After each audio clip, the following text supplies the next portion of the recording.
विरोधकाची भूमिका बरोबर नीट पार पाडत नाही आणि सत्ताधारी इथल्या लोकशाहीला मानत नाही.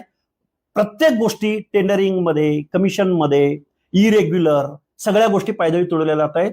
जर तुम्ही या युथ जनरेशनला, जेन झीला जर समजून नाही घेतलं तर तुमच्यावर सुनामी समुद्रामार्गे येईल, आभाळातून येईल की अजून कुठल्या मार्गाने येईल याची तुम्ही कल्पना सुद्धा करू शकत नाही. सीजेपीच्या माध्यमातून तरुणाचा आक्रोश व्यक्त होतोय का देश? अरे आक्रोश नाही, ही सगळी माणसं धुळीला मिळालेली असतील. बरं, ही जी काही कॉक्रोच जनता पार्टीच्या माध्यमातून तरुणांच्या मनामधली भडास व्यक्त केली जातोय, आज प्रत्येक माणूस उठतोय आणि मी कॉक्रोच जनता पार्टीचा सदस्य आहे म्हणतोय आणि तो सोशल मीडियाला टाकतोय. त्यामुळं एका क्लिकवर जग एकत्र आलेलं आहे. त्यामुळे सत्ताधाऱ्यांनो, तुम्हाला घरी बसवायला ही नवीन पिढी, ही जेन झी तुम्हाला मागं पुढं बघणार नाही. त्यामुळे सावध असा, नाहीतर तुमचा कार्यक्रम करेक्ट होईल.